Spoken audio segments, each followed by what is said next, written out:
তাহলে প্রত্যেককে আমার প্রথমে শুভেচ্ছা জানাই। আগের দিন যে কোয়ান্টাম তত্ত্ব পড়িয়েছিলাম তার বাকিটা আজ শেষ করব। একটু ভালো করে দেখো কোয়ান্টাম তত্ত্ব।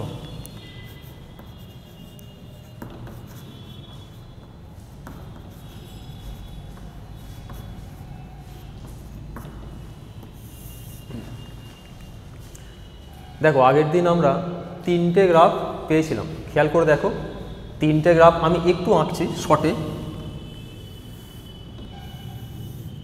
এদিকে ভি, এদিকে আই, গ্রাফ ছিল দেখো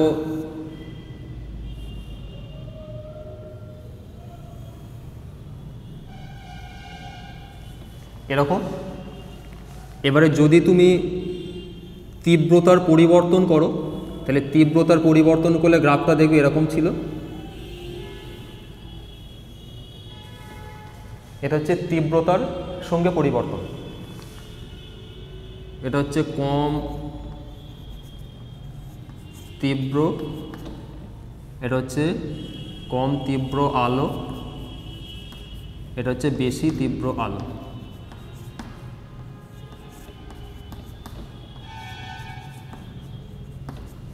দেখো এটা আগের দিন হয়েছে। 2 নম্বর হচ্ছে কম্পাঙ্কের সঙ্গে কিভাবে পরিবর্তন হবে, দেখো এটাও আগের দিন করিয়েছি।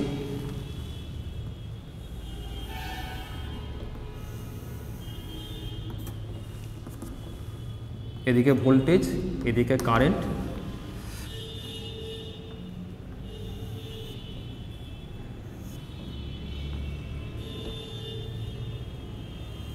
এরকম গ্রাফটা ছিল। যখনই তুমি কম্পাঙ্কের পরিবর্তন করবে, কোনটা পরিবর্তন হবে না, স্টপিং পোটেনশিয়াল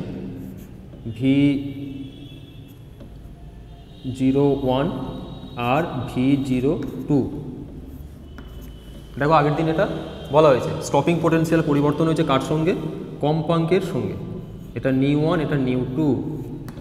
যেখানে নিউ2 গ্রেটার দেন নিউ1, বেশি কম্পাঙ্কের আলো ফেলা হয়েছে, এর ফলে স্টপিং পোটেনশিয়াল বা নিবৃত্তি বিভবের পরিবর্তন হয়েছে। এটাও আগের দিন হয়েছে। আরেকটা কি ছিল বলো তো, দেখো লাস্ট যে গ্রাফটা করিয়েছিলাম সেটা আঁকি।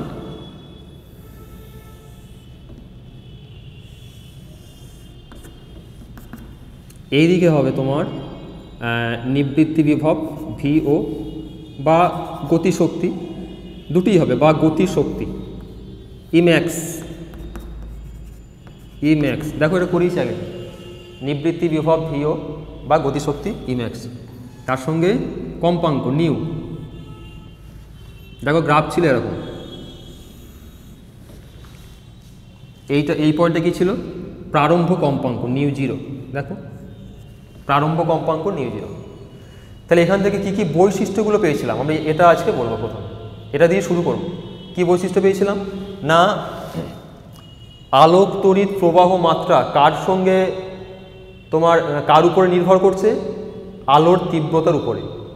আলোর তীব্রতা বাড়লে কি হচ্ছে, দেখো আলোক তড়িৎ প্রবাহ মাত্রা বাড়ছে, ঠিক আছে, কিন্তু কম্পাঙ্কের উপর নির্ভর করছে না, নির্ভর করছে আলোর তীব্রতার উপরে।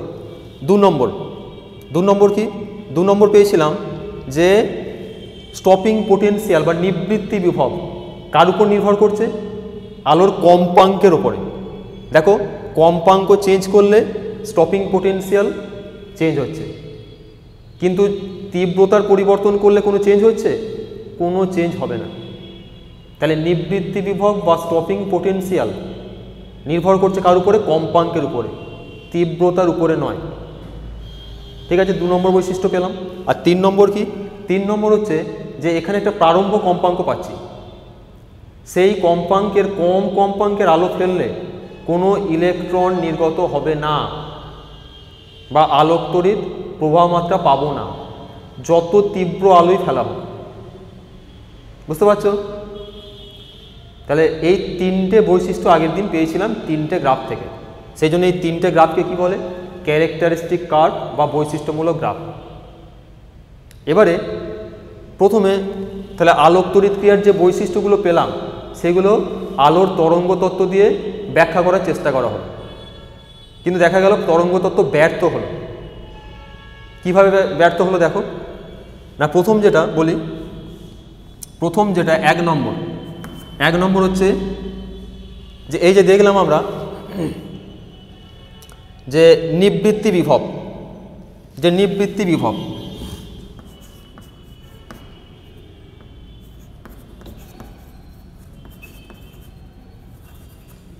দু নম্বর, আমি পয়েন্টগুলো লিখে নিই আগে। 2 নম্বর হচ্ছে প্রারম্ভ কম্পাঙ্ক,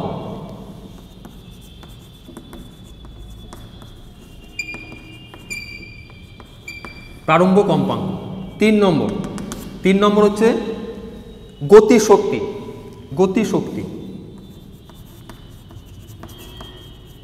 দেখো এই যে পয়েন্টগুলো পাচ্ছি, এই পয়েন্টগুলো তোমার আলোক তড়িৎ ক্রিয়ার বৈশিষ্ট্যগুলো দেখো প্রত্যেকটাই তরঙ্গ তত্ত্ব দিয়ে ব্যাখ্যা করা যাবে না।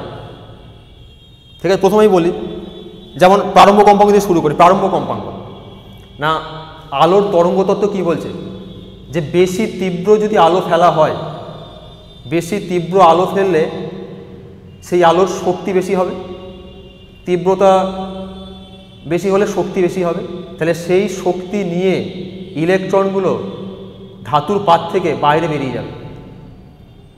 ঠিক আছে, এটা আলোর তরঙ্গ তত্ত্ব বলছে। তাহলে সেখানে প্রারম্ভ কম্পাঙ্ক থাকার কথাই নয়। বুঝতে পারলে, বেশি তীব্র আলো ফেললে এমনি ইলেকট্রনগুলো বেশি শক্তি পাবে এবং সেই শক্তি নিয়ে ধাতুর পাত থেকে বেরিয়ে যাবে। তাহলে প্রারম্ভ কম্পাঙ্ক ব্যাপারটা আসছে কেন? কিন্তু আমরা কি দেখছি বাস্তবে, যে যত তীব্র আলোই ফেলো, যদি এর কম্পাঙ্ক প্রারম্ভ কম্পাঙ্কের থেকে কম হয়, তাহলে কোনো ইলেকট্রন নিঃসরণ হবে না। ঠিক আছে, তাহলে আলোর তরঙ্গ তত্ত্ব সম্পূর্ণরূপে ব্যর্থ হলো। 2 নম্বর কি? 2 নম্বর হচ্ছে এইটা বলি, গতিশক্তি। গতিশক্তি কিভাবে ব্যাখ্যা করবে না, আমরা কি দেখলাম যে যত বেশি কম্পাঙ্কের আলো ফেলছো, দেখো যত বেশি কম্পাঙ্কের আলো ফেলছো ইলেকট্রনের গতিশক্তি যে ইম্যাক্স তত বাড়ছে। দেখো যত বেশি কম্পাঙ্কের আলো ফেলা হচ্ছে গতিশক্তি তত বাড়ছে। আলোর তরঙ্গ তত্ত্ব কি বলছে, যে আলোর তীব্রতা যত বেশি হবে সেই আলোর শক্তি তত বেশি হবে। তাহলে বেশি তীব্র আলো ফেললে কম্পাঙ্ক যাই হোক না কেন, ইলেকট্রন সেই শক্তি নিয়ে বাইরে বেরিয়ে আসবে, তার শক্তি গতিশক্তি বেশি হবে। কখন হবে না, বেশি তীব্র আলো ফেললে।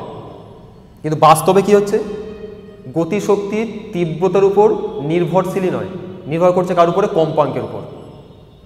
তাহলে আলোর তরঙ্গ তত্ত্ব সম্পূর্ণরূপে ব্যর্থ হলো। ঠিক আছে, একইভাবে নিবৃত্তি বিভবটা হয় গতিশক্তির সঙ্গে সম্পর্কিত। দেখো গতিশক্তির সঙ্গে সম্পর্কিত ব্যাপারটা একই, ওটাই ব্যাখ্যা করতে হবে। দুটো পয়েন্ট অ্যাকচুয়ালি একই। 4 নম্বর পয়েন্ট বলি, তাৎক্ষণিক প্রক্রিয়া। এই আলোক তড়িৎ ক্রিয়া হচ্ছে একটা তাৎক্ষণিক প্রক্রিয়া। তাৎক্ষণিক প্রক্রিয়া, আলোক তড়িৎ ক্রিয়া হলো একটা তাৎক্ষণিক প্রক্রিয়া। মানে যখনই তোমার ধাতুর প্লেটের ওপর আলো পড়বে তৎক্ষণাৎ ইলেকট্রন নিঃসরণ হবে, কোনো সময় বা টাইম ল্যাগ থাকবে না। আলো পড়বে তৎক্ষণাৎ ইলেকট্রন নিঃসরণ হবে। কিন্তু বাস্তবে কিন্তু তোমার আলোক তরঙ্গ তত্ত্ব অনুযায়ী আমরা কি বলতে পারি, আলোর তরঙ্গ তত্ত্ব অনুযায়ী যখন আলো ধাতুর প্লেটের উপর পড়বে তখন ইলেকট্রনগুলো সেই তরঙ্গ থেকে কিছু কিছু করে শক্তি সঞ্চয় করবে। ঠিক আছে, এইভাবে বেরোনোর জন্য প্রয়োজনীয় শক্তি সঞ্চয় করার পর তারপর ইলেকট্রন সে ধাতুর প্লেট থেকে নিঃসৃত হবে। এটা হচ্ছে আলোর তরঙ্গ তত্ত্ব বলছে। তাহলে এই যে শক্তি সঞ্চয় করবে তার জন্য সময় লাগবে, কিন্তু বাস্তবে কি দেখি, এটা তাৎক্ষণিক প্রক্রিয়া। যখনই ধাতুর প্লেটের উপর আলো আপতিত হয় তৎক্ষণাৎ ইলেকট্রন নিঃসরণ হয়। বুঝতে পারলে? তাহলে এই প্রক্রিয়াটাও তোমার তরঙ্গ তত্ত্বের সাহায্যে ব্যাখ্যা করা গেল না। তাহলে এই কোনোটাই নিবৃত্তি বিভব বা গতিশক্তি, প্রারম্ভ কম্পাঙ্ক এবং তাৎক্ষণিক প্রক্রিয়া কোনোটাই ব্যাখ্যা করা গেল না। কার সাহায্যে? আলোক তরঙ্গ তত্ত্বের সাহায্যে। ঠিক আছে, এরপরে বিজ্ঞানী আইনস্টাইন প্রথম এটা এই ঘটনার আলোক তড়িৎ ক্রিয়া আলোর কণা তত্ত্বের সাহায্যে ব্যাখ্যা করবে।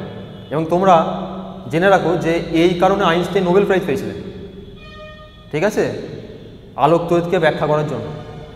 তো কীভাবে ব্যাখ্যা করবেন উনি সেটা বলি একটু।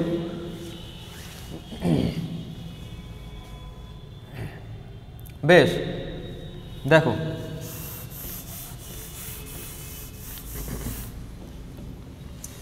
উনি এই আলোক তড়িৎকে ব্যাখ্যা করার জন্য আলোর কণা তত্ত্বের অবতারণা করেন। কিন্তু মনে রাখবে যে এই কণা তত্ত্ব ম্যাক্স প্লাঙ্ক নামে একজন বিজ্ঞানী প্রথম নিয়ে এসেছিলেন। সেই জন্য ম্যাক্স প্লাঙ্ককে আধুনিক পদার্থবিদ্যার জনক বলা হয়। ম্যাক্স প্লাঙ্ক আলোর কণা তত্ত্ব প্রথম নিয়ে এসেছিলেন। তো আইনস্টাইন সেই কণা তত্ত্বটাকেই আরও পরিমার্জিত পরিবর্তিত করে ফোটন কণার অবতারণা করেন এটা ব্যাখ্যা করার জন্য। কি বললাম? ফোটন কণা। ঠিক আছে, তো নামটা লিখি একবার, ফোটন কণা হলো। প্রথম বলি যে উনি তত্ত্বটা কি বলেছিলেন। তত্ত্বটা বলেছিলেন যে কোনো তড়িৎ চুম্বকীয় বিকিরণ তরঙ্গধর্মী নয়, এটি কণাধর্মী এবং এই প্রতিটি কণাকে বলে ফোটন কণা। বুঝতে পারলে? যে কোনো তড়িৎ চুম্বকীয় বিকিরণ মানে আলো তো একটা তড়িৎ চুম্বকীয় তরঙ্গ, তোমরা জানো। এছাড়াও আরও তড়িৎ চুম্বকীয় তরঙ্গ আছে, তোমরা জানো, এক্স রশ্মি, গামা রশ্মি, ইনফ্রারেড, আলট্রাভায়োলেট, বেতার তরঙ্গ, মাইক্রোওয়েভ, সব এগুলো হচ্ছে তড়িৎ চুম্বকীয় বিকিরণ। তো যে কোনো তড়িৎ চুম্বকীয় বিকিরণ সেটা কিন্তু তরঙ্গধর্মী নয়, কণাধর্মী। কে বললেন? তোমার বিজ্ঞানী ম্যাক্স প্লাঙ্ক প্রথম বলেছিলেন, তারপরে বললেন কি আইনস্টাইন। এবং এই প্রতিটি কণার নাম দিলেন কি? ফোটন। হলো? তাহলে ফোটন কণার ধর্মগুলো দেখতে হবে। যে এই যে আলো যে তোমার কণার সমষ্টি বা কণার সমন্বয়ে তৈরি, তার ধর্মগুলো কি? 1 নম্বর, মনে রাখবে ফোটন কণার কোনো ভর নেই, মানে স্থির ভর নেই। স্থির ভর শূন্য। তোমরা স্থির ভর এটা বলতে গেলে অনেক বলতে হয়, ব্যাপারটা আপেক্ষিকতাবাদের তত্ত্ব। তোমরা এমনি মনে করো যে কোনো ভর নেই, ভর শূন্য। ঠিক আছে, স্থির ভর শূন্য। 2 নম্বর কি না, ফোটন কণা কিন্তু আলোর গতিবেগেই চলাচল করে। আলো যে বেগে যায় তোমরা জানো, শূন্য মাধ্যমে যে বেগে যায় নিশ্চয়ই জানো, সেই একই বেগে ফোটন কণা চলাচল করে। ঠিক আছে, 3 নম্বর কি? 3 নম্বর হচ্ছে ফোটন কণার ভর নেই কিন্তু ভরবেগ আছে। তার জন্য বলি একটা ফোটন কণার শক্তি কত? একটা ফোটন কণার শক্তি E সমান h নিউ। একটা ফোটন কণার শক্তি হচ্ছে E = h নিউ। যেখানে নিউটা কি? নিউটা হচ্ছে এই আপতিত আলোর তরঙ্গ, তোমার কম্পাঙ্ক, আপতিত আলোর কম্পাঙ্ক হচ্ছে নিউ। আর এইচটা কি? এইচ হচ্ছে প্ল্যাঙ্ক ধ্রুবক। বিজ্ঞানী ম্যাক্স প্লাঙ্ক, একটু আগেই তোমাদের কাছে বললাম যে প্রথম এই আলো তোমার তড়িৎচুম্বকীয় তরঙ্গ যে বিকিরণ বা তড়িৎচুম্বকীয় বিকিরণ যে কণাধর্মী, প্রথম বিজ্ঞানী ম্যাক্স প্লাঙ্ক বলেছিলেন। সেই প্লাঙ্কের নাম অনুসারে এই এইচটাকে বলা হয় প্লাঙ্ক ধ্রুবক। ঠিক আছে, এর একটা মান আছে, মনে রাখবে, এটা হচ্ছে প্লাঙ্ক ধ্রুবক।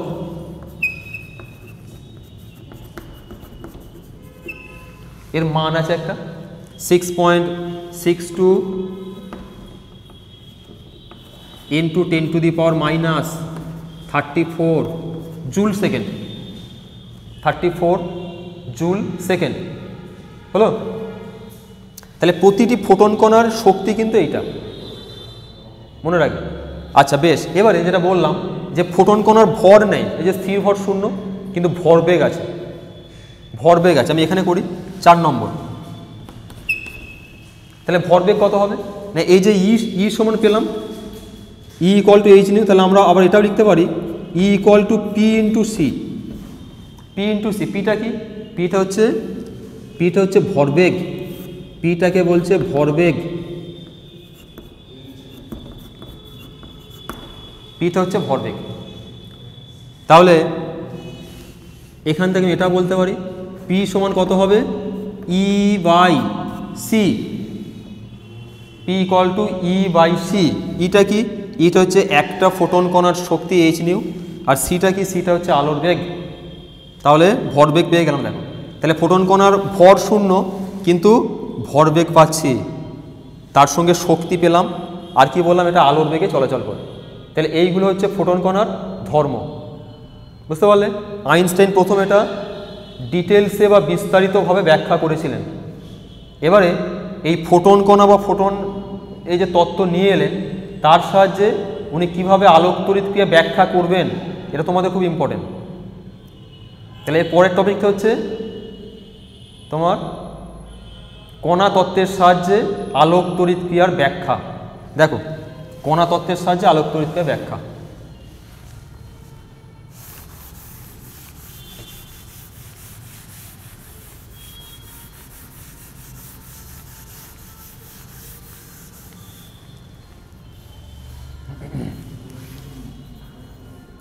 বা আইনস্টাইনের তত্ত্বের সাহায্যে বলি, আইনস্টাইনের তত্ত্বের সাহায্যে আলোক তড়িৎ ক্রিয়ার ব্যাখ্যা।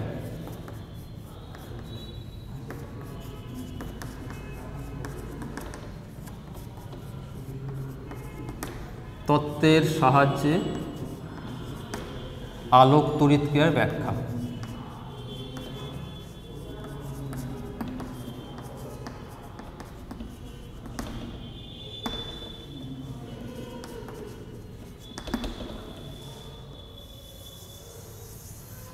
আইনস্টাইনের তত্ত্বের সাহায্যে আলোক তড়িৎ ক্রিয়ার ব্যাখ্যা। দেখো প্রথম হচ্ছে যেটা বললেন আইনস্টাইন, যেটা প্রথম বললেন কি না, এই যে ধাতুর প্লেটের ওপরে আলো পড়ছে, মানে ফোটন কণা ধাতুর প্লেটের উপরে পড়ছে, ঠিক আছে? ধাতুর প্লেট আছে, তার মধ্যে মুক্ত ইলেকট্রন আছে, এরকম আগের দিন বলেছিলাম। এর উপরে যখন আলো পড়ছে, আলো পড়ছে মানে ফোটন কণা পড়ছে, ঠিক আছে? সেই ফোটন কণা কি হবে এবারে না, তার সঙ্গে ইলেকট্রনের সংঘর্ষ হবে, তার সঙ্গে ইলেকট্রনের সংঘর্ষ হবে।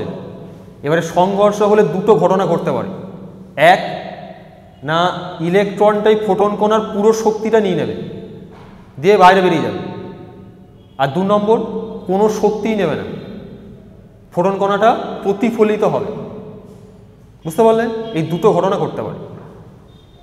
তাহলে প্রথম কি বললাম না, ফোটন কণা থেকে ইলেকট্রনটা পুরো শক্তি নিয়ে নেবে, হলো? তাহলে যদি পুরো শক্তিটা নিয়ে নেয়, তাহলে শক্তিটা কি কাজে ব্যয় হবে? দুটো কাজে। একটা হচ্ছে ইলেকট্রনটাকে ধাতুর প্লেট থেকে বাইরে বের করতে কাজে লাগবে, তাকে বলছে কার্য অপেক্ষক। আগের দিন বলেছিলাম যে যতটা শক্তি দিলে ইলেকট্রনটা ধাতুর প্লেট থেকে বাইরে বেরোবে তাকে বলে কার্য অপেক্ষক। কার্য অপেক্ষক কি দিয়ে প্রকাশ করা হয়? ডব্লু, ঠিক আছে? আর বা W0 বলা হয় সময়, W0। তাহলে কার্য অপেক্ষক W0। 2 নম্বর কি, বাকিটা ইলেকট্রনকে গতি শক্তি দেয়, গতি শক্তি প্লাস প্লাস গতি শক্তি, ঠিক আছে? তাহলে কে দিচ্ছে না, ফোটন কণার শক্তি। ফোটন কণার যে শক্তি তোর একটু আগে দেখলি এইচ নিউ, সেই শক্তিটা নিয়ে ইলেকট্রন বাইরে বেরিয়ে গেল, কার্য অপেক্ষক, প্লাস বাকিটা তাকে গতি শক্তি দিচ্ছে, ঠিক আছে? এবারে এই যে গতি শক্তি হয়, তোরা মনে রাখবি কার্য অপেক্ষকের মানটা খুব কম, খুবই কম। তাহলে ইলেকট্রন সর্বোচ্চ গতিশক্তি পায়, ঠিক আছে? ইলেকট্রন সর্বোচ্চ গতিশক্তি পায়, কারণ এর এই মানটা খুব কম। তাহলে বাকি শক্তিটা অনেক বেশি, গতিশক্তি খুব বেশি হয়, সেই জন্য একে বলে ইম্যাক্স। ইম্যাক্স তাহলে এইচ নিউ ইকুয়াল টু কী পেলাম দেখ, কার্যপেক্ষক W0 প্লাস ইম্যাক্স। তাহলে এইটাকে আমি সাজিয়ে লিখি একটু, H new equal to E max plus W0 কার্যপেক্ষক। তাহলে এখান থেকে আমি এটাও বলতে পারি যে E max equal to H nu minus W0। তাহলে এইটা হচ্ছে আইনস্টাইনের সমীকরণ, এইটা হচ্ছে আইনস্টাইনের সমীকরণ হলো। এবারে এই আইনস্টাইনের সমীকরণের অনেক রূপ আছে, অনেকগুলো রূপ আছে। কি কি আমি বলি না, তোদের আগের দিন বলেছি যে ইম্যাক্স ইকুয়াল টু ইভি হয়। দেখ তোদের আগের দিন বলা হয়েছে যে ইম্যাক্স সর্বোচ্চ গতিশক্তি ইকুয়াল টু কী হয়, ইভি বা স্টপিং পোটেনশিয়াল ইভি0, স্টপিং পোটেনশিয়াল, যেটা স্টপিং পোটেনশিয়াল ইভি0 বলেছিলাম হলো।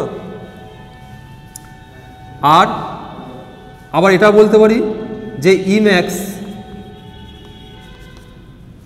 E max equal to half M V max square. E max equal to আছে, এটা ইভি করি, ইম্যাক্স সমান ইভি করি, ইম্যাক্স হচ্ছে half M V max square হলো। তাহলে আমি যদি বসিয়ে দিই এখানে এর জায়গায়, দেখ ইম্যাক্সের জায়গায় যদি বসিয়ে দিই, দেখ এইটা বসাই প্রথমে, half M V max square equal to H nu minus W0 হলো। Half M V max square সমান এইচ নিউ মাইনাস W0। তাহলে এইটা একটা রূপ, এটা পেলাম একটা। আবার ইম্যাক্সের জায়গায় এটা বসাতে পারি, তাহলে এইটা যদি বসাই কি পাবো দেখ,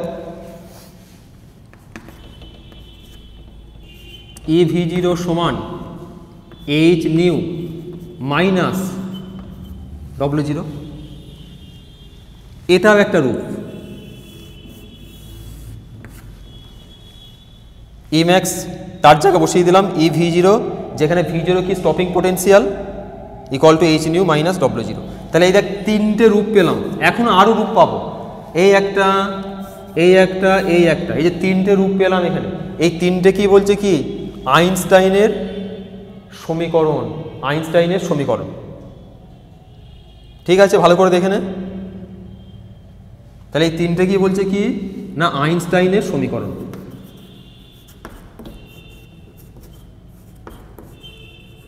আইনস্টাইনের সমীকরণ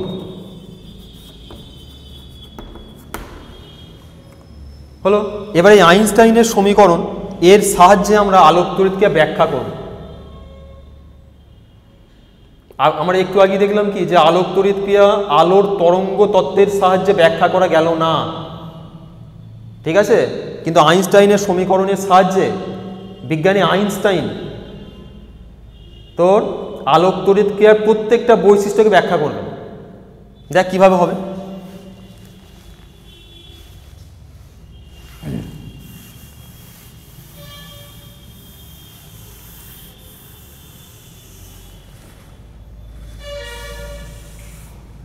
দেখ কিভাবে হবে।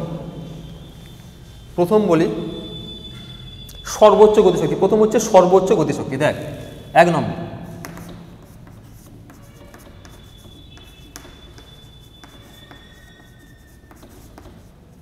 সর্বোচ্চ গতিশক্তি।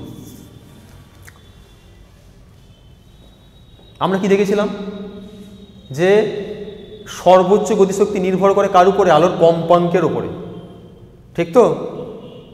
গ্রাফটা দেখ, সর্বোচ্চ গতিশক্তি আলোর কম্পাঙ্কের উপর নির্ভরশীল, যেটা তরঙ্গ তত্ত্বের সাহায্যে ব্যাখ্যা করা যায়নি।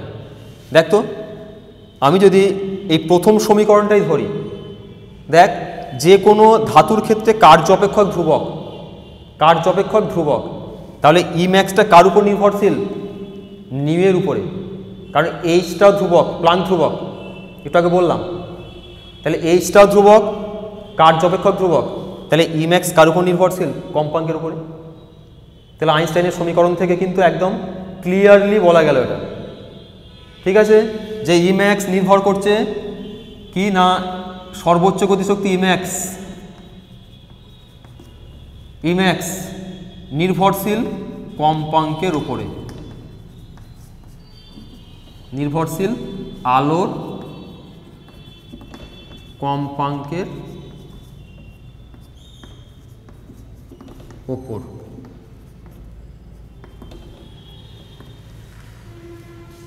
হলো 2 নম্বর। দেখ প্রারম্ভ কম্পাঙ্ক পেয়েছিলাম একটা, প্রারম্ভ কম্পাঙ্ক।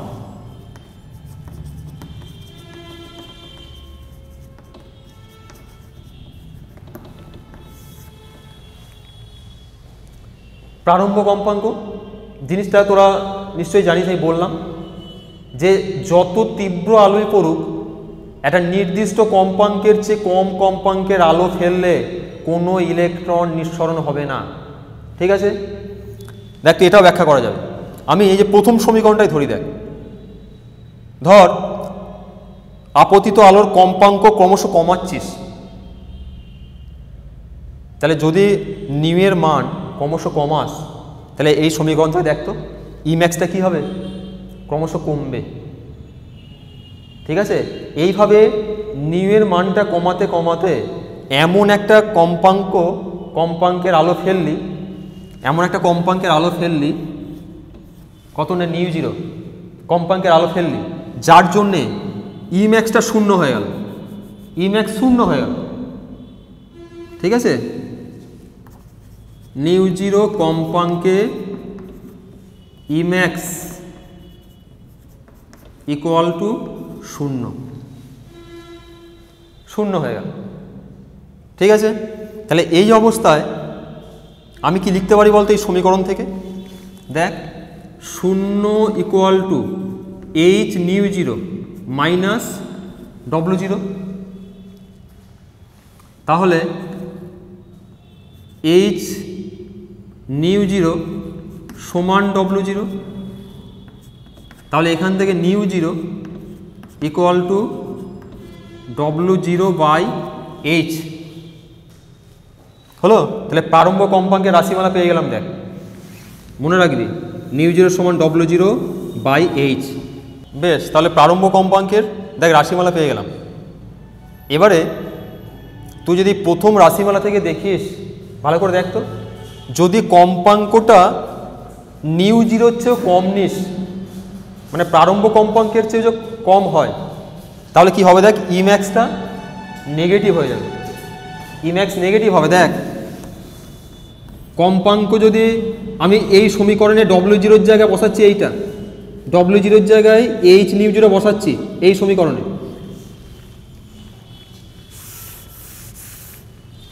দেখ তাহলে আমি লিখতে পারি এইচ নিউ মাইনাস ডব্লিউ জিরোর জায়গায় বসাচ্ছি এইটা H nu zero.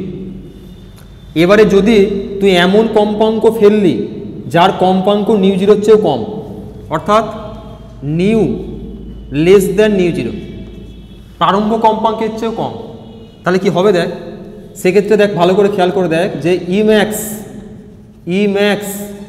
Equal two minus V, negative আসছে। ইম্যাক্স নেগেটিভের অর্থ কি? এর অর্থ হচ্ছে কোনো ইলেকট্রন নিঃসরণ হবে না,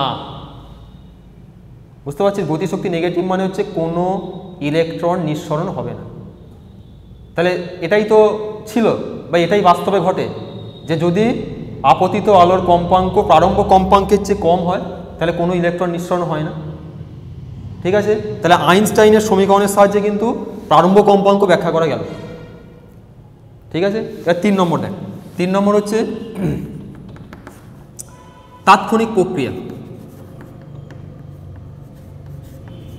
তাৎক্ষণিক প্রক্রিয়া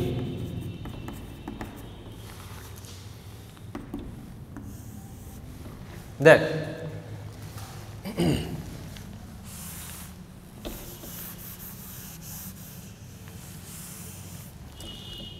তোরা দেখেছিলিস, একটু আগেই বললাম আমি যে আলোক তড়িৎ ক্রিয়া হলো তাৎক্ষণিক, মানে যখনই ধাতুর প্লেটের উপরে আলো পড়বে তৎক্ষণাৎ ইলেকট্রন নিঃসরণ হবে, ঠিক তো? ধাতুর প্লেটের উপর যখনই আলো পড়ছে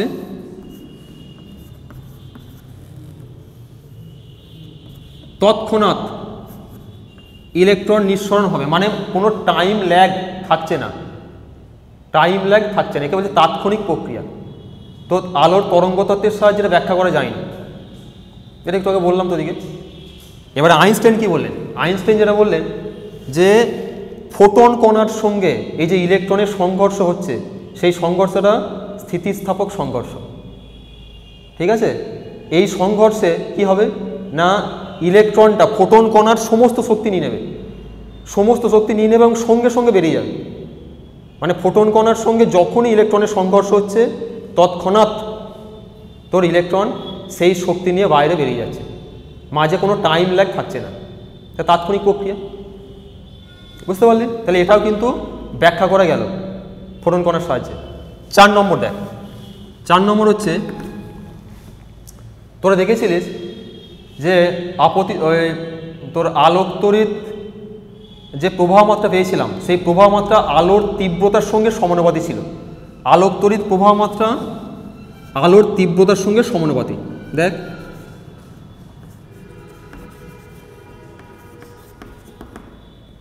আলোক তড়িৎ প্রবাহ মাত্রা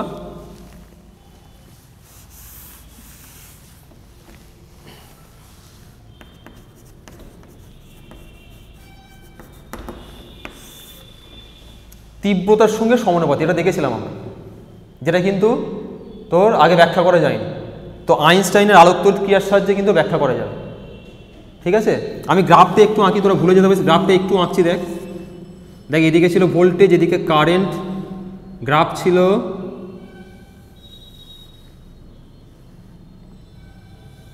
এই রকম, এটা বেশি তীব্র আলো, এটা কম তীব্র আলো, মানে আলো তীব্রতা বৃদ্ধি করার জন্য দেখ প্রবাহ মাত্রা বৃদ্ধি পেয়েছে।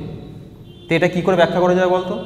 না আইনস্টাইন যেটা বললেন যে যখন বেশি তীব্র আলো ধাতুর প্লেটের উপর পড়বে এর অর্থ হচ্ছে বেশি ফোটন কণা ধাতুর প্লেটের উপর পড়ছে, বেশি ফোটন কণা, বেশি তীব্র আলো মানে বেশি ফোটন কণা পড়ছে, তাহলে সেই বেশি ফোটন কণার সঙ্গে বেশি সংখ্যক ইলেকট্রনের সংঘর্ষ হবে এবং বেশি সংখ্যক ইলেকট্রন নির্গত হবে, ঠিক আছে? তাহলে বেশি সংখ্যক যদি ইলেকট্রন নির্গত হয় তাহলে কারেন্ট বেশি পাবো, এতে কারেন্ট বাড়ছে।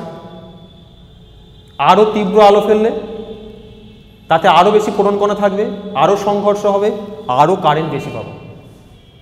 বুঝতে পারলি? তাহলে আলোক তড়িৎ প্রবাহ মাত্রা কিন্তু ব্যাখ্যা করা যাচ্ছে তোর আইনস্টাইনের সমীকরণের সাহায্যে, ঠিক আছে? তাহলে যতগুলো ধর্ম ছিল আলোক তড়িৎ ক্রিয়ার সবগুলি ব্যাখ্যা করা হয়ে গেল, যেটা আলোর তরঙ্গ তত্ত্ব পারিনি। হলো? বেশ, তাহলে আজকে এই পর্যন্ত থাক।